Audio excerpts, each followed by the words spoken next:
इस न्यूमेरिकल में हमने वेग शीर्ष का मान ज्ञात किया।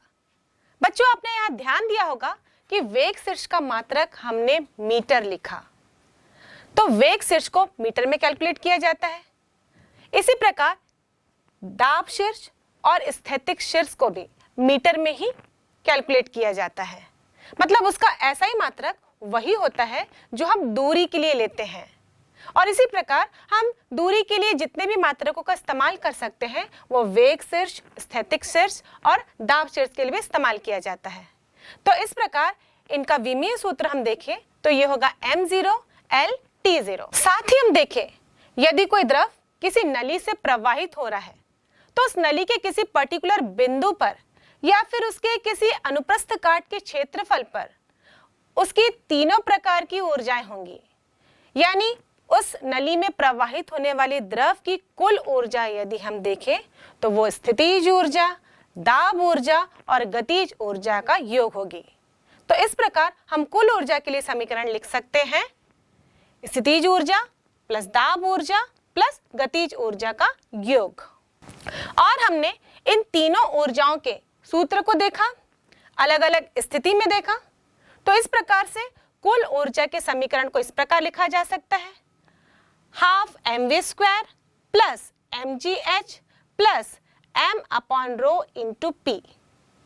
यहाँ पर m द्रव का द्रव्यमान है, v द्रव का वेग है, h नली की ऊंचाई होती है, p दाब होता है उस बिंदु पर और रो उस द्रव का घनत्व है। यहाँ हम एक पर्टिकुलर पॉइंट की, बिंदु की बात कर रहे हैं या फिर एक अनुप्रस्थ काट के क्षेत्रफल की बात कर रहे हैं। तो यहाँ पर ये जो वेग है, ऊंचाई है, उसी बिंदु से ही संबंधित होगी या फिर उसी अनुप्रस्थ काट के क्षेत्रफल से ही संबंधित होगी।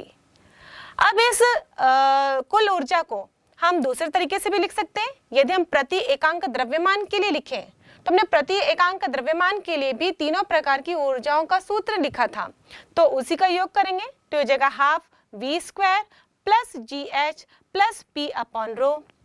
और प्रति एकांक आयतन के लिए निकालें तो ये हो जाएगा हाफ रो v² प्लस रो GH प्लस P।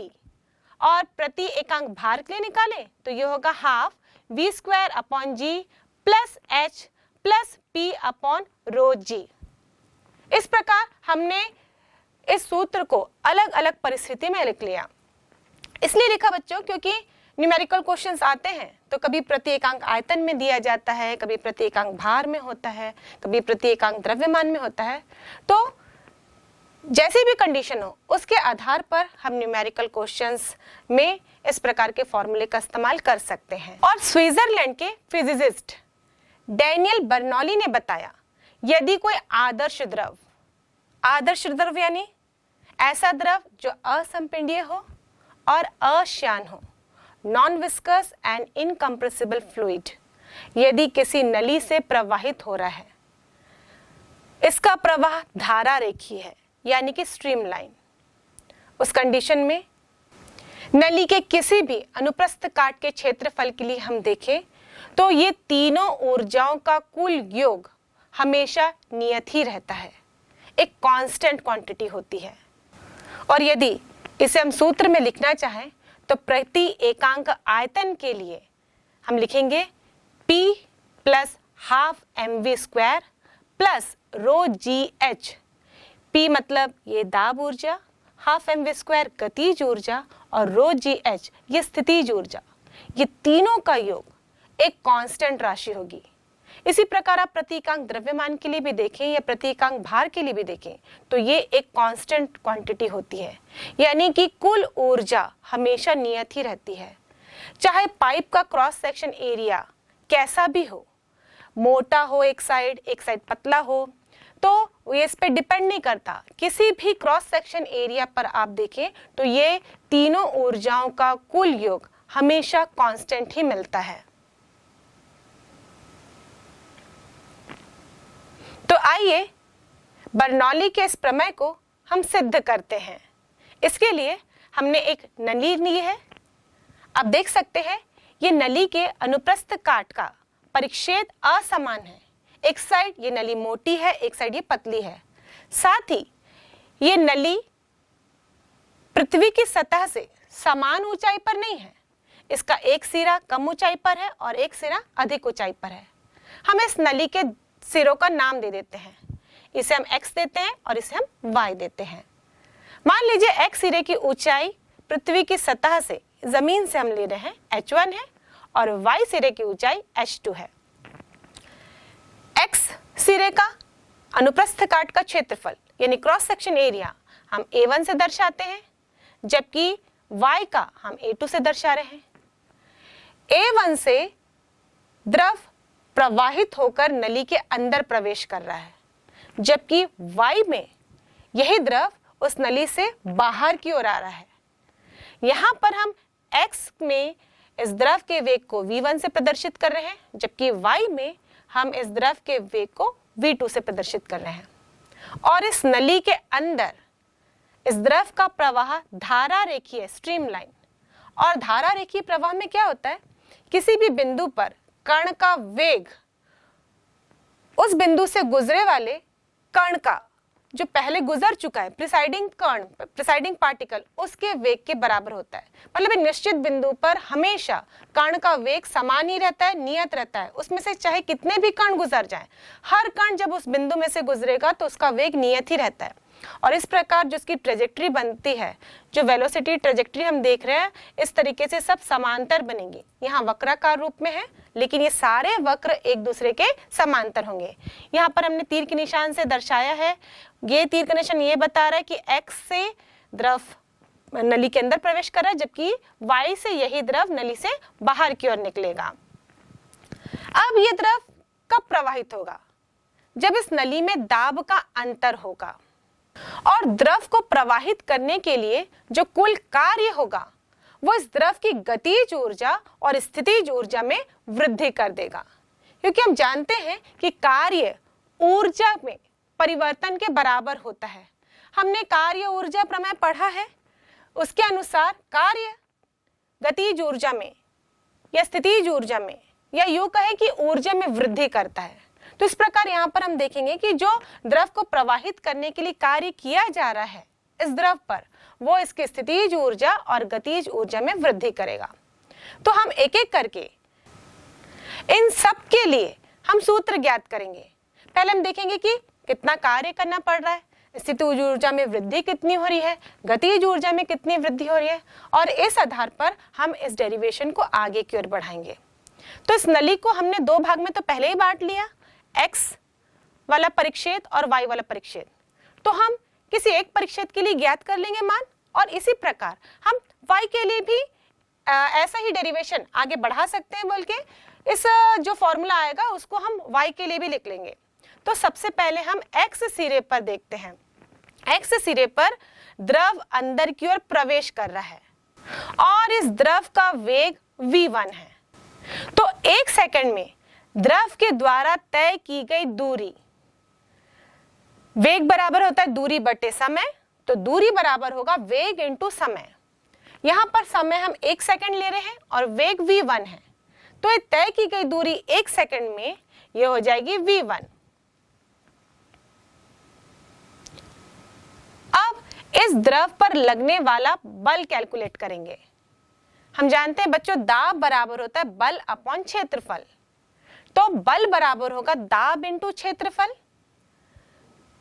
मान लीजिए इस x परिच्छेद में इस द्रव पर दाब P1 है, तो हम यहां लिखेंगे P1 इंटू इसका क्षेत्रफल यानी कि A1। अब प्रति सेकंड द्रव पर किया गया कार्य, यहां द्रव पर कार्य किया जाएगा और उसी कार्य के कारण ही द्रव इस नली के अंदर प्रवेश करेगा। तो द्रव पर किया गया कार्य का फॉर्मूला होता है बल इंटू विस्थापन। बल हम ज्ञात कर चुके हैं, ये है P1 इंटू A1, और विस्थापन यानी कि दूरी, तो दूरी यहाँ पर हमें प्राप्त हुई है V1। तो इस प्रकार प्रति सेकंड द्रव पर किया गया कार्य, जिसे हम W1 से प्रदर्शित करते हैं, तो ये होगा P1 A1 इंटू V1। इसी प्रकार हम y परिच्छेद के लिए भी ज्ञात कर सकते हैं। y परिच्छेद के लिए y परिच्छेद को हम देखें तो यहां से द्रव नली से बाहर की ओर निकल रहा है, मतलब यहां पर द्रव द्वारा कार्य किया जाएगा। तो द्रव द्वारा किए गए कार्य को यदि हम W2 से दर्शाते हैं तो ये हो जाएगा P2 A2 इंटू V2, जहां P2 इस Y परिक्षेत्र पर द्रव का दाब है। और इस प्रकार इस नली के अंदर द्रव के प्रवाह के लिए किया गया कुल कार्य W बराबर होगा W1 माइनस W2। अब मान रख देते हैं समीकरण पर, तो हमें मिलेगा P1A1V1 माइनस P2A2V2। बच्चों हमने यहाँ पे W1 माइनस W2 क्यों लिखा? क्योंकि हम कुल कार्य की बात करें तो हमें जोड़ना चाहिए था, W1 प्लस W2 लिखना चाहिए था, पर हमने W1 माइनस W2 लिया क्योंकि हम देखेंगे कि एक सिरे में द्रव पर कार्य किया जा रहा है जिसे हम W1 से प्रदर्शित करे थे, तो इसे हम धनात्मक लेंगे, और दूसरे सिरे में द्रव के द्वारा कार्य किया जा रहा है और इसीलिए हम W2 को ऋणात्मक लेंगे। और इस प्रकार हमें कुल कार्य का समीकरण प्राप्त होता है। इस समीकरण को हम समीकरण 1 दे देते हैं। अब इक्वेशन ऑफ कंटिन्यूटी से, सातत्य समीकरण से हम जानते हैं कि यदि नली असमान परिक्षेत्र की होगी तो वहां पर क्षेत्रफल और वेग का जो गुणनफल है वो हमेशा नियत रहता है। तो यहाँ पर भी नली एक समान है, इसके अंदर भी जो द्रव प्रवाहित हो रहा है वो आदर्श द्रव है जो कि धारावेखीय प्रवाह में प्रवाहित हो रहा है। तो इसीलिए हम यहाँ पे इक्वेशन ऑफ कंटिन्यूटी लागू कर सकेंगे। तो हम इन दोनों परिक्षेत्र x और y के एरिया और वेग को यदि गुणा करते हैं तो वो एक नियत राशि मिलेगी, या बोल सकते हैं x और y में यदि एरिया और वेग का गुणनफल करेंगे तो वो दोनों जगह के लिए समान होगा। तो हम लिख सकते हैं A1V1 बराबर A2V2। अब मान लीजिए ये द्रव का घनत्व रो है और दोनों पक्षों में मैं रो से गुणा कर देती हूँ, तो लिखेंगे A1V1 इंटू रो बराबर A2V2 इंटू रो। बच्चों हम जानते हैं घनत्व बराबर होता है द्रव्यमान बटे आयतन, तो द्रव्यमान बराबर होगा घनत्व इंटू आयतन।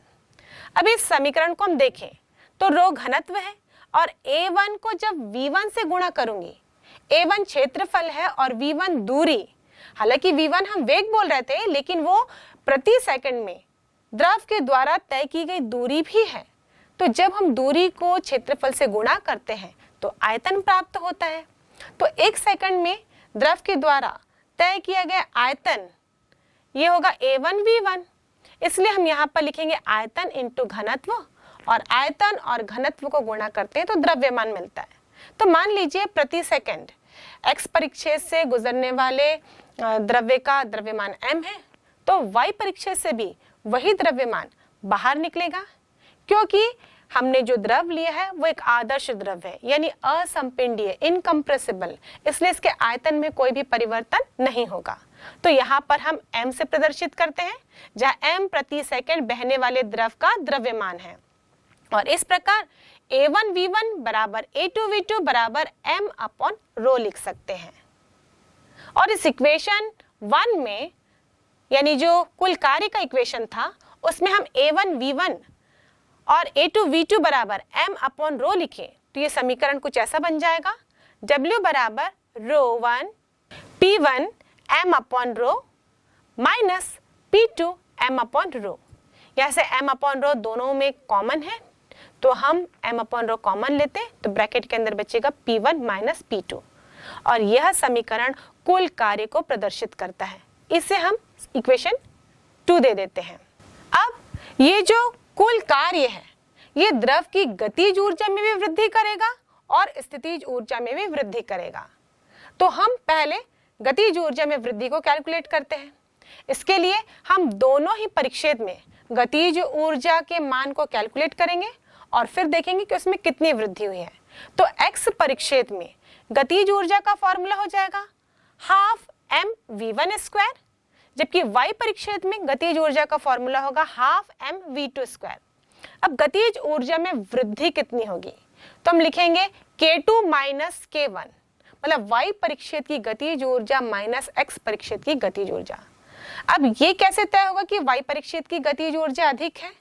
क्योंकि वृद्धि हमको निकालना है तो अंतर निकालना है, और अंतर हम कैसे निकालेंगे, बड़े में से छोटे को घटाते।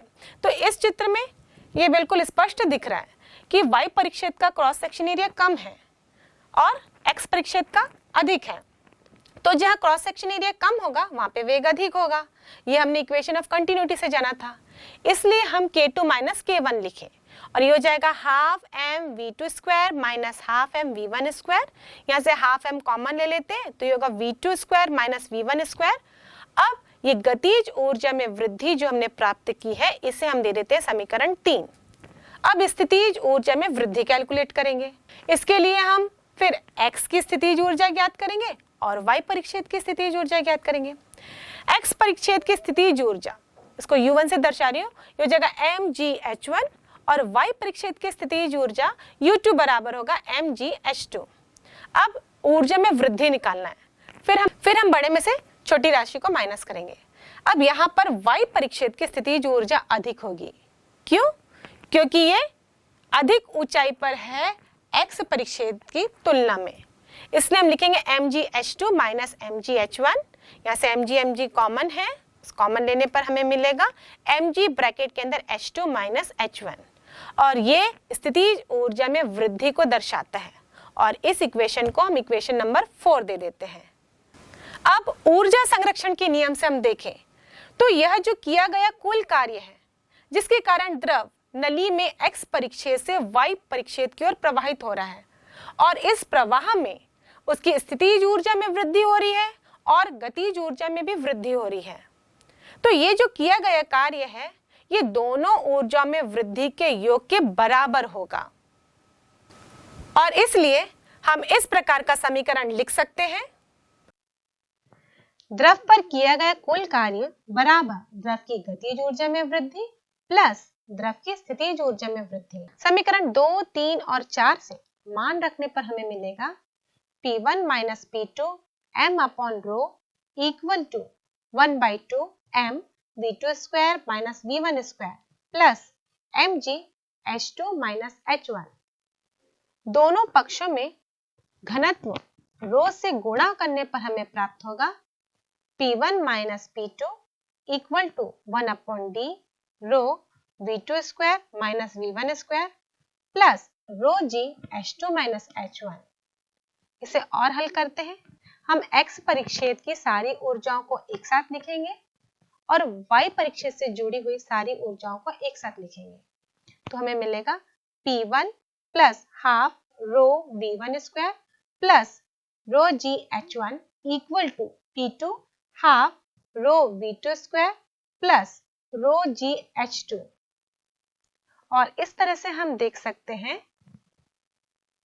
कि दोनों परिक्षेत्र में कुल ऊर्जाओं का योग एक नियत राशि है। यदि इस पाइप में हम कोई अन्य परिक्षेत्र भी ले तो वहां पर भी ये तीनों ऊर्जाओं का योग नियत ही होगा और इस प्रकार हम लिख सकते हैं P plus half rho v square plus rho g h equal to नियतांक और यही बर्नौली का प्रमेय है। H1 बराबर H2 बराबर H लिख सकते हैं और यह मान समीकरण 5 में रखने पर हमें मिलेगा P1 plus half rho v1 square plus rho g H बराबर P2 plus half rho v2 square plus rho g H. दोनों पक्षों से रो जी एच कैंसिल करते हैं तो हमें मिलेगा P1 plus half rho v1 square equal to P2 plus half rho v2 square. और इस तरह से हम देखें कि दोनों परिक्षेत्र के लिए ताप और गतिज ऊर्जा का योग एक नियत राशि हो जाती है और इस प्रकार हम लिख सकते हैं P plus half rho v square बराबर नियतांक। और इस समीकरण से हम देखें तो P बराबर होगा नियतांक minus half rho v square. मतलब इस स्थिति में दाब ऊर्जा और गतिज ऊर्जा का योग नियत रहता है।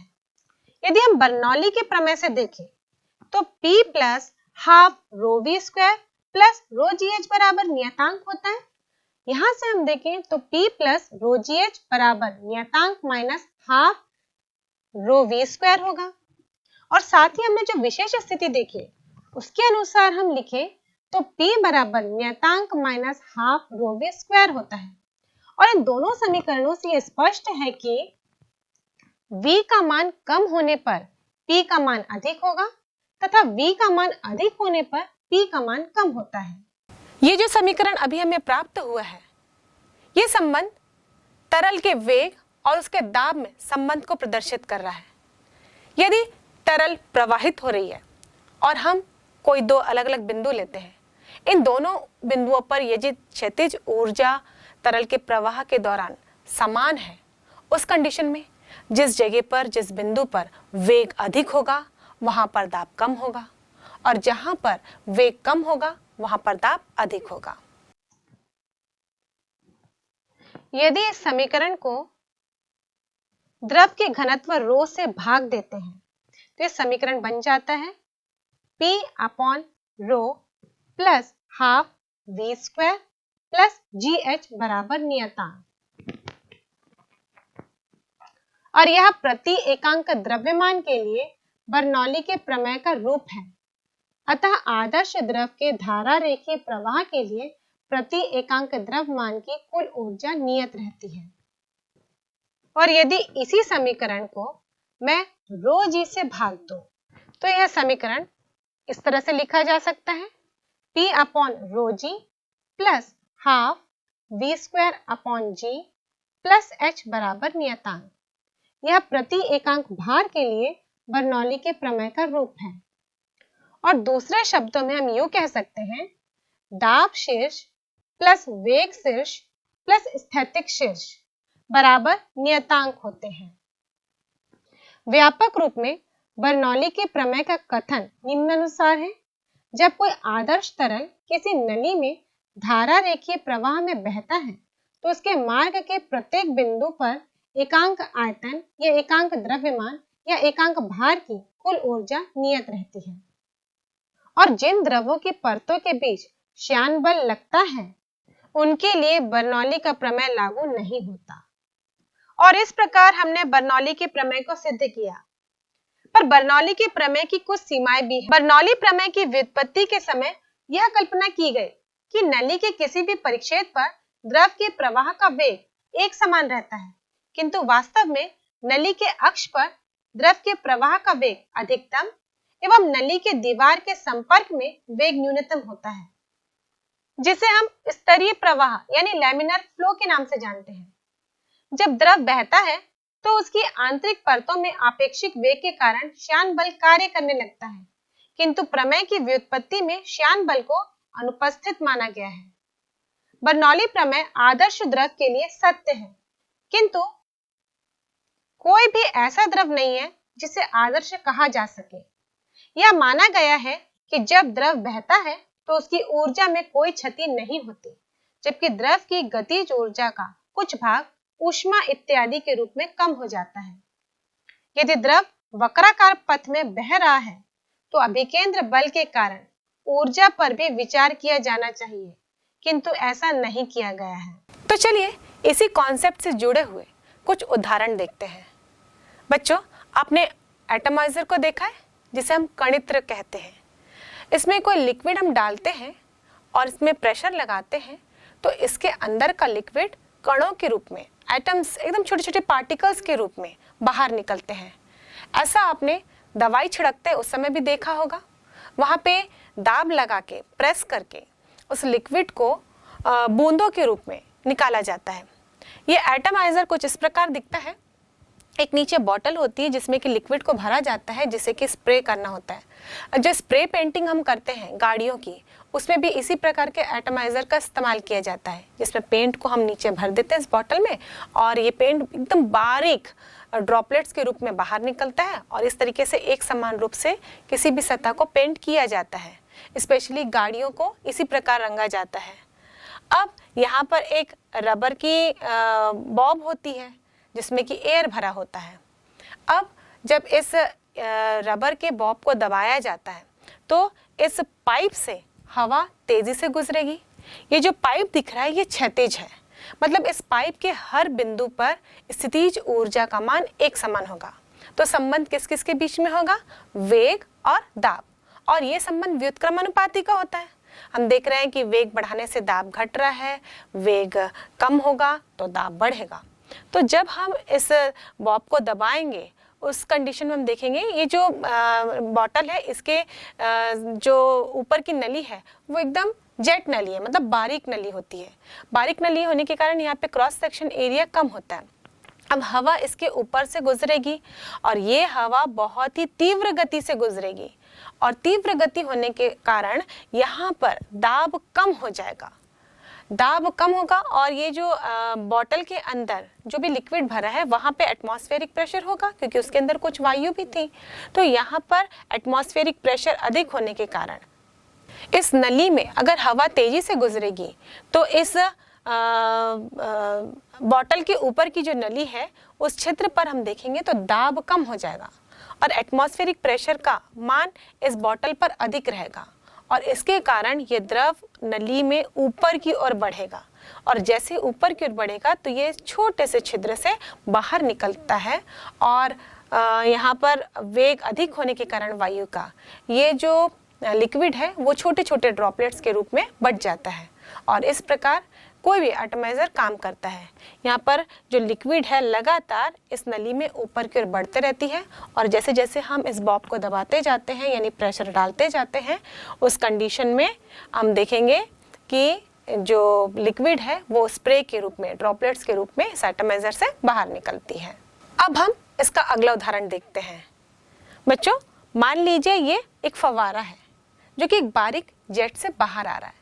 यहाँ पे पानी की धार बड़ी तीव्र गति से ऊपर की ओर आ रही है और यदि इस तीव्र धार के ऊपर एक बॉल रख दें, एकदम हल्की वाली पिंग पोंग बॉल जिसे कहते हैं, जिसका वेट बहुत ही कम रहता है, जब इसके ऊपर रख दें तो क्या होना चाहिए?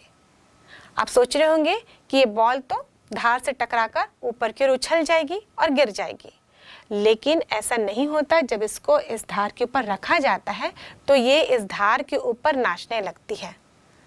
अब ऐसा क्यों होता है? यहाँ पे भी बर्नौली का प्रमेय काम करता है।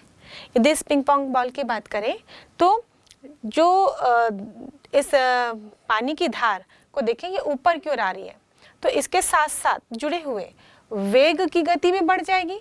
प्लस पिंग पोंग बॉल के नीचे हम देखें तो वायु का वेग अधिक होगा और वायु का वेग अधिक होगा उस समय यहाँ पर दाब कम हो जाएगा। जबकि ऊपर के क्षेत्र की बात करें तो यहाँ पर वायु का वेग कम होगा और इसके कारण ये अधिक दाब पिंग पोंग बॉल के ऊपर लगाएगी। इसका मतलब नीचे में कम दाब, ऊपर में अधिक दाब, तो ये अधिक दाब बॉल को इस पानी की धार के ऊपर ही दबा कर रखेगा और इसलिए ये पिंग पोंग बॉल अपनी ही जगह पर नाचती हुई नजर आती है। बर्नौली के थ्योरम में काम करने वाला अगला उदाहरण है वायुयान के पंखे। हम देखते हैं बच्चों कि वायुयान उड़ने से पहले रनवे पर बहुत दूर तक दौड़ता है और दौड़ने के कारण ही उसे एक अपलिफ्ट मिलती है जिसके कारण वो हवा में ऊपर की ओर गति करने लगता है। वायुयान के पंखे कुछ स्पेशली डिजाइन्ड होते हैं, इसे हम एरोडायनेमिक्स डिजाइन कहते हैं और यही डिजाइन इस प्लेन को अपलिफ्ट के लिए सपोर्ट करते हैं। इस पंखे का स्ट्रक्चर कुछ ऐसा होता है, आप देख रहे हैं ऊपर में ये उभरे है और नीचे में इस प्रकार का स्ट्रक्चर है। अब जब वायुयान आगे की ओर बढ़ता है तो अपने पीछे वो जगह खाली करते जाता है। उस जगह को भरने के लिए सामने की हवा तेजी से पीछे की ओर जाती है, वायुयान के विपरीत दिशा में गति करती है। उस कंडीशन में हम देखेंगे कि ऊपर का दूरी अधिक है तो वायु के द्वारा तय की गई दूरी ऊपरी सतह में अधिक होगी क्योंकि ये हवा तो एक साथ ही पहुंचेगी उस जगह पर। नीचे में से कम डिस्टेंस ट्रेवल करना पड़ रहा है और ऊपर में अधिक डिस्टेंस ट्रेवल करना पड़ रहा है। अब वो दोनों मतलब दोनों ही पोजीशन में यहाँ से जो हवा चली थी वो पंख के बाद, इस वायुयान के पंख के बाद वो दोनों सेम टाइम पर ही पहुंचे। इसका मतलब ऊपरी सतह में जो वायु गति कर रही थी वो अधिक तीव्र थी क्योंकि उसने ज्यादा दूरी तय की तो वो तेजी से चलते हुए वहां पहुंची। अब ऊपर की हवा तेजी से गति कर रही है और नीचे की हवा उसका वेग कम है तो नीचे में दाब अधिक हो जाएगा और ऊपर में दाब कम हो जाएगा। जहां वेग अधिक होता है वहां दाब कम होता है और जहां वेग कम होगा वहां दाब अधिक होगा। इस कंडीशन में नीचे का दाब अधिक होने के कारण ये इस प्लेन को अपलिफ्ट देगा, ऊपर की तरफ बल प्रदान करेगा और इसके कारण प्लेन आसानी से उड़ पाता है। ऐसे ही एक और उदाहरण है फिल्टर पंप। फिल्टर पंप किसी भी बर्तन में निर्वात क्रिएट करने के लिए इस्तेमाल किया जाता है। फिल्टर पंप का कंस्ट्रक्शन कुछ इस प्रकार होता है। हम देख रहे हैं एक नली है जो कि राइट एंगल रूप में मुड़ी हुई है, मतलब 90 का कोण बनाते हुए मुड़ी हुई है, और इसका जो लास्ट एंड है वो एक जेट के रूप में है जिसका क्रॉस सेक्शन एरिया कम होगा। जेट का मतलब होता है कि नली साधारणतः एक समान रहती है, लेकिन जब वो ओपनिंग होता है उसका वो बहुत सकरा होता है, तो उसे हम जेट नली कहते हैं। तो यहाँ पर एक जेट नली है और यहाँ पर दूसरी नली है जिससे ये जुड़ी हुई है। अब ये दोनों नलियां एक कांच की कैविटी के अंदर रखी गई है जिसको हम देख सकते हैं आर पार, और यहाँ से हम देखें तो एक बर्तन से जुड़ा हुआ है। इस बर्तन के अंदर वायु है और इसी वायु को हमको इस बर्तन से निकालना है, खाली करना है और इस बर्तन के अंदर निर्वात क्रिएट करना है, वैक्यूम क्रिएट करना है। तो जब यहाँ पर पानी की तीव्र धार इस नली के अंदर छोड़ी जाएगी तो यहाँ पर इसका वेग बहुत अधिक बढ़ जाएगा। अब ये जो नली है जो इस बर्तन से आ रही है, ये भी पानी के धार के साथ एक्सपीरियंस करेगी यहाँ के वेग को, तो इस एरिया में दाब कम हो जाएगा। वेग अधिक हुआ तो दाब कम हो जाएगा, और दाब कम हुआ तो जो बर्तन के अंदर हवा भरी हुई है उसका दाब अधिक हो जाएगा। मतलब बर्तन के अंदर जो भरी वायु है उसका दाब तो नियत ही है बच्चों, लेकिन उसके कंपैरिजन में ये जो नली है वहां का दाब कम हो रहा है। तो अब जो वायु का डायरेक्शन होगा वो अधिक दाब से कम दाब की ओर होता है, तो सारी वायु इस पानी के साथ मिक्स होकर इस बर्तन से बाहर आ जाएगी। मतलब ये जो नली है इसमें पानी और हवा दोनों ही बाहर आ जाएंगे और इस प्रकार इस बर्तन के अंदर निर्वात क्रिएट हो जाएगा। ऐसे ही एक अगला उदाहरण देखते हैं हम बंसन बर्नर का। बच्चों ये बर्नर केमिस्ट्री लैब में यूज होता है और ये साधारण बर्नर नहीं है, क्योंकि यदि हम किसी साधारण बर्नर की बात करें, जैसे हम स्प्रिट लैंप लेते हैं तो उसमें एक ही प्रकार का फ्लेम हमको मिलता है, लेकिन बंसन बर्नर में हम दो प्रकार के फ्लेम ले सकते हैं, एक जिसमें लाइट हो और दूसरा ब्लू कलर का फ्लेम। क्योंकि जब हमको प्रैक्टिकल करते समय किसी भी सॉल्यूशन को गर्म करना है तो हम दो तरीके से गर्म करते हैं, या तो मैक्सिमम फ्लेम में गर्म करते हैं या लो फ्लेम में। तो जो ज्योति वाली फ्लेम होती है जो हमको दिखाई देती है इस प्रकार की, ये लो फ्लेम है, लेकिन जो ब्लू कलर की फ्लेम होती है वो तीव्र होती है, उसमें बहुत जल्दी गर्म हो जाता है। तो इस प्रकार दो प्रकार के फ्लेम का इस्तेमाल करते हैं। तो एक ही बर्नर से ये दो प्रकार के फ्लेम किस प्रकार प्राप्त किए जाते हैं? बंसन बर्नर में हम देखें तो यहाँ पर एक होल होता है, ये एयर होल के नाम से जाना जाता है, जो कि एयर को अलाउ करता है। बंसन बर्नर साधारण जो हमारे पास एलपीजी गैस होता है उससे कनेक्टेड रहता है एक ट्यूब के जरिए। मतलब जब हम नॉब को खोलेंगे तो एलपीजी गैस इसके अंदर एंटर करेगी, और हम जानते हैं एलपीजी गैस को हम जलाते हैं तो एक ब्लूइश फ्लेम देती है। हमने घर में भी देखा है, हम अपने गैस स्टोव में भी यूज करते हैं तो ब्लूइश फ्लेम हमको प्राप्त होता है। तो यहाँ पर हम देखेंगे कि जब हम इस एयर होल को बंद कर देते हैं और उसके बाद बंसन बर्नर को जलाते हैं तो जो फ्लेम मिल रहा है वो लाइट वाला फ्लेम है। मतलब आप देख पा रहे हैं उसको, और बहुत ज़्यादा तेज उसमें रोशनी है, आपको उसमें 7 कलर्स वाली लाइट दिखाई देगी। लेकिन जब हम एयर होल को खोलते हैं तो ये फ्लेम ब्लू कलर का हो जाता है, क्योंकि जैसे ही एयर होल को खोला जाता है तो अब ये एयर मिक्स हो जाता है इस गैस के साथ और ये ज्योतिहीन ज्वाला देता है, यानी कि अब ये ब्लू फ्लेम देता है। तो यहाँ पे बर्नौली का प्रमेय कैसे काम करता है? अब इसके स्ट्रक्चर को हम देखें तो ये जो गैस आ रही है ये तीव्र गति से आ रही है, मतलब यहाँ पर इसका वेग अधिक है तो दाब कम हो जाएगा, और जो एयर होल है उसका संपर्क इस वायुमंडल से है तो वायुमंडलीय दाब अधिक हो जाएगा। तो अब बाहर की हवा इस छिद्र के अंदर लगातार प्रवेश करेगी और इस प्रकार ये बुनसन बर्नर के ज्योतिहीन ज्वाला के रूप में जलने के लिए मदद करेगी। यानी अब हमको बुनसन बर्नर में ब्लू फ्लेम प्राप्त होगा, क्योंकि यहाँ पर लगातार वायु का सप्लाई इस एयर होल से प्राप्त होता रहेगा, यानी कि लगातार ऑक्सीजन ज्वाला को मिलता रहेगा और इसीलिए ये ज्वाला ब्लू कलर की फ्लेम देगी। अब अगले उदाहरण के रूप में हम इस कीप को लेते हैं। ये कीप तो आपने केमिस्ट्री लैब में देखा होगा, ये फनल होता है, घर में भी आप लोग रखते हैं जिसमें हम ऑयल डालने का काम करते हैं ताकि ऑयल जो है बड़ी आसानी से किसी बॉटल में भरा जा सके। अब इस कीप को मैं उल्टा रख देती हूँ और इसके अंदर बॉल रख देते हैं। यदि हम इस कीप के ऊपरी हिस्से से, ऊपरी नली से जो पतली है उससे फूंक मारे तो क्या होगा, ये बॉल को नीचे इससे आ जाना चाहिए, मतलब बॉल को नीचे सतह में रहना चाहिए। लेकिन होता क्या है, जब हम इस फनल को फूंक मारते हैं तो ये बॉल इस फनल में इस जगह पर जाकर चिपक जाती है। ऐसा क्यों होता होगा, वहीं पे नाचने लगती है, वहीं पर हिलने लग जाती है। एक्चुअली जब हम फूंक मारते हैं तो तेजी से हवा अंदर की ओर प्रवेश करती है, हवा की गति तेज हो जाती है। हवा एक तरल है, यहाँ पे बर्नौली का प्रमेय काम करता है। वहां पर इस पाइप में देखें इस जगह पर तो दाब कम हो जाएगा और नीचे हवा जो भरी है वो एटमॉस्फेरिक प्रेशर में ही है, तो ये अब दाब अधिक डालेगी इस बॉल पर और इस कारण ये बॉल ऊपर की ओर लिफ्ट हो जाती है और इस कीप में इस एरिया में जाकर नाचने लगती है, हिलने लगती है या फिर यूं कहें उस पर चिपक जाती है। यदि इस बॉल की जगह पर आप कीप के सामने यदि कोई पेपर रख दे या फिर कोई कार्डबोर्ड भी रख दे पतला सा, तो अब देखेंगे फूंक मारने पर भी वो कार्डबोर्ड उस फनल में चिपका हुआ है। तो हम ये सोचते हैं हम फूंक मार रहे हैं तो इससे दूर जाना चाहिए, लेकिन यहाँ पर बर्नौली का प्रमेय काम करता है। फूंक मारते हैं तो वायु तेज हो जाती है, दाब कम हो जाता है, एटमॉस्फेरिक दाब अधिक होता है जो कि पेपर को भी उस फनल में चिपका के रखता है।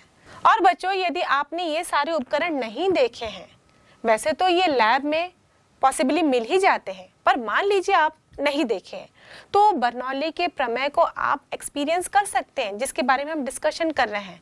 आप 2 पेपर लीजिए, अपने साथी के साथ ही बैठिए ताकि आप लोग आपस में चर्चा कर सकें कि बर्नौली का प्रमेय यहाँ पर कैसे लागू हो रहा है। ये हवा एक तरल है, ये तो हर जगह मौजूद है, तो हम इसी की सहायता से बर्नौली के प्रमेय का सत्यापन कर लेंगे। हम 2 पेपर लेते हैं और 2 पेपर को आमने सामने रखते हैं। आप अपने साथी को बोलिए इसमें कि जो दोनों पेपर उसके बीच में फूंक मारे। जब ये दोनों पेपर के बीच में फूंक मारेगा तो आपको क्या लग रहा है कि दोनों पेपर एक दूसरे से दूर हो जाएंगे, क्योंकि हम हवा दे रहे हैं, फूंक मार रहे हैं, तो वेग के कारण ये दोनों पेपर एक दूसरे से अलग हो जाएंगे। पर ऐसा नहीं होता है बच्चों, आप इसे करके देखिएगा। जब आप फूंक मारेंगे तो ये दोनों पेपर आपस में एक दूसरे के पास आने लगते हैं। कारण यही बर्नौली का प्रमेय जो अभी हमने देखा, बीच की वायु का वेग तेज हो जाएगा, मतलब बीच के एरिया में दाब कम हो जाएगा और चारों तरफ जो वायु है वो वायुमंडलीय दाब लगा रही होगी। एटमॉस्फेरिक प्रेशर के कारण दोनों पेपर में दाब लगेगा और ये दोनों पेपर आपस में एक दूसरे की ओर आएंगे। तो इसे तो आप जरूर अपने क्लासरूम में करके देखिएगा अपने दोस्तों के साथ, आपको बड़ा मजा आएगा। यदि आप ट्रेन में ट्रैवल करते हैं तो आपसे जनरली कहा जाता है ट्रेन आ रही है पटरी पर, तो आप थोड़ा सा दूर रहिए प्लेटफॉर्म में। ऐसा क्यों कहते हैं? क्योंकि जब ट्रेन प्लेटफॉर्म से गुजरती है तो आप एक बल का अनुभव करते हैं, आप ट्रेन की ओर खींचे चले जाते हैं, इसलिए हम ट्रेन से दूर रहते हैं। जब ट्रेन चलती हुई आती है तो ट्रेन के संपर्क में जो वायु है वो भी गति करने लगती है, उसका वेग अधिक होता है और दूर स्टेशन में जो वायु है उसका वेग कम होता है। तो जो वायु वेग से गति कर रही है, वेग होने के कारण वहां पर दाब कम हो जाएगा, मतलब ट्रेन और आपके बीच में जो वायु की गति है उसके कारण दाब कम हो जाएगा, जबकि वायु जो प्लेटफॉर्म में है और आपके बीच में है उसका दाब अधिक होगा और इसी के कारण ही आप ट्रेन की ओर एक बल का अनुभव करते हैं और ऐसा महसूस होता है कि ट्रेन आपको अपनी ओर खींच रही है। इसलिए तो हम देखते हैं जब कोई ट्रेन आती है तो प्लेटफॉर्म में जो चारों तरफ पटरी के कचड़ा कूड़ा रखा होता है वो ट्रेन की तरफ ही खींचा जाता है और उसके आसपास का एरिया ट्रेन के जाते ही साफ हो जाता है। बच्चों, अपने कार रेसिंग देखा है? जब 2 कार बहुत ही स्पीड से गति करते हैं, अब देखोगे जब दोनों कार गति करते करते एक दूसरे के पास आ जाते हैं तो इस प्रकार का अट्रैक्शन दिखता है। मैं ये सोचती थी कि हो सकता है ड्राइवर चलाते चलाते उसके पास आ गया होगा और इसलिए अट्रैक्शन हुआ होगा, लेकिन अब समझ में आया कि वो बर्नौली का प्रमेय है।